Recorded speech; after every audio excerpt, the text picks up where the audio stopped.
So what happens when a past action has a consequence on your present reality? How would we express that? If you try to use a standard conditional, you will end up getting stuck. You end up saying something like, if I had studied harder in school, I would have been better today. If I were more organized, I would be organized when I was at school. If you try to use a normal conditional to explain this, your grammar breaks. This is the final episode of my Conditionals series. If you have watched part 1, 2, and 3 of this series, then congratulations. You have officially cleared the first 3 levels of the English conditionals. But today we are entering the final level. We are going to face the final boss of the English conditionals, and that is mixed conditionals. This is actually quite a difficult part of the grammar. What we are going to do here is we are going to mix the past and the present, and the present and the past. What am I talking about exactly? Well, life doesn't happen just in neat little boxes.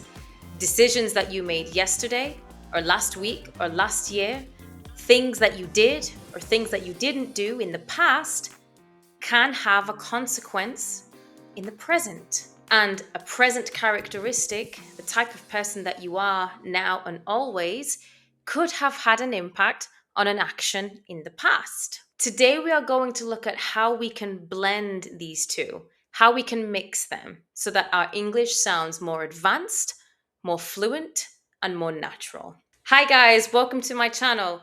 My name is Alice and this is English with Alice B, where you can come to learn English in a clear and simple way without the stress. So let's start with the why. Why would we need to use a mixed conditional? In the previous videos, the if part of the sentence and the result part of the sentence were always on the same timeline. In the second conditional, we were talking about present or future imaginations. With the third conditional, we were imagining how one past action may have had an impact on another past action. But life doesn't just happen in one single time zone. Yesterday's choices can impact today's reality. Alternatively, your permanent and present characteristics and traits could have had an impact on a past action. Whenever the if part is in a different time zone to the result part, we have to use a mixed conditional. So I'm going to break it down for you one by one. Type A will be a past action having a result in the present. And type B will be a present and permanent condition having an impact on a past action. So let's look at the first mix. Type A, past action, present impact. This is what we use when a specific action, mistake, or event happened in the past and has a direct impact on today, on the present reality. It is actively contributing to the way that things are now in the present. So let's look at a very relatable example. Let's imagine last night you didn't charge your phone. You went to bed, you fell asleep, and you forgot to plug in your phone. So now the present reality is your phone is dead. You're at work or you're at school, but your phone does not have the full charge now because last night you forgot to put it on charge. To connect these two different timelines, we'd put the if in the past, so in the third conditional, and we put the result in the present, so the second conditional. So here is your formula for type A. We need to use if with the past perfect. If I had charged my phone last night. And then the result part needs to be in the present. So we use would with the base form of the verb. If I had charged my phone last night, it would have battery right now.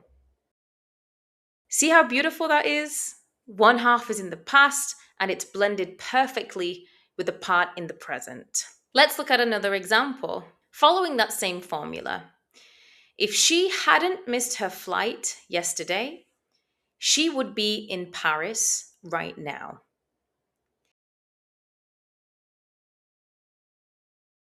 If I had studied more in high school, I would have a good job right now. As always, we can make one part of this negative, both parts, one part positive, however you want to express it. And remember, when we're talking about the result, we often use time markers like now, today, or at the moment to make sure we're being clear that the second half of the sentence, the result, is in the present.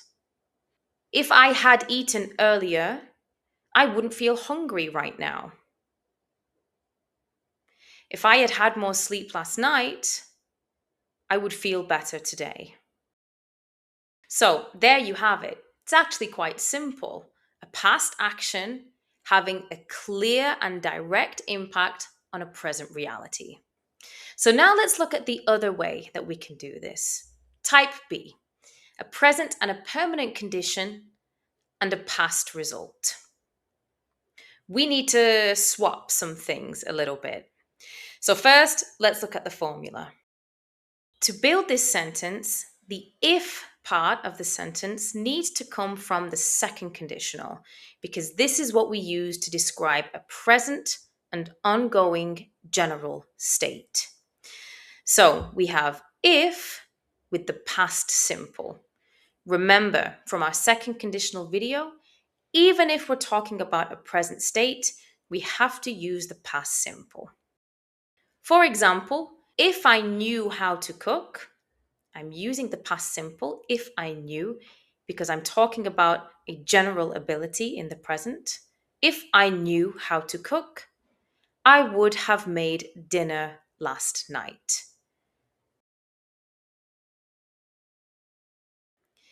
If you were more organized, you would have finished the project on time. The result part of this sentence has to be in the third conditional. Would, have, and then the past participle. I know, it can seem quite simple when you're reading it on a page. The difficult part is, as always, when you try to speak and use these grammar terms. What I suggest to help you with this is to write a few facts about yourself. Some events that happened in the past that have a direct impact today on the present, or certain personality or characteristic traits that you have that impacted a result in the past. My advice is that you think of these things that are true about yourself and you write them down and you practice reading them out loud and you repeat this exercise. This will help you to solidify this grammar in your mind and it will help you to practice using these verb patterns. If I were more organized, I would have finished this video earlier. Remember, you can always switch would for could or for might, depending on how sure you are or how unsure you are in the result. For example, if I hadn't left England, I might not be an English tutor right now. If I had never become an English tutor, I might not know all my lovely students. If we had booked that holiday, we could be on the beach right now. So, as always, let's do some practice. I am going to put some questions on the next page, and I want you to reply in the comments below with what you think the correct answers are. Okay? Let's go. Try to answer these following questions. If you had pursued your childhood dream job, how would your life be different today? If you had gone to bed much earlier last night, how would you be feeling at this exact moment? And if you were more organized, which projects would you have completed years ago? Put your answers in the comments below and I will get back to you, making sure your grammar is correct. So that's it. If you've reached the end of this video, then you have reached the end of this series, and you should be able to at least understand how and why we use this grammar. But don't forget, when learning a new language, repetition is important. It's important to listen to these notes again and to revise these notes and to practice speaking. It's a really good idea to write some sentences and read them out loud. This will help you practice the motion of speaking without your brain slowing you down. So now we've reached the end of this grammar series. The next video will be another true crime in slow English. I won't give you any spoilers, but I will tell you, you will see all of this grammar, the first, the second, the third, and the mixed conditionals being used. So keep an eye out for that, and don't forget to like and subscribe if you want to see more content like this. Thank you so much for studying with me today, and I will see you next time. Bye.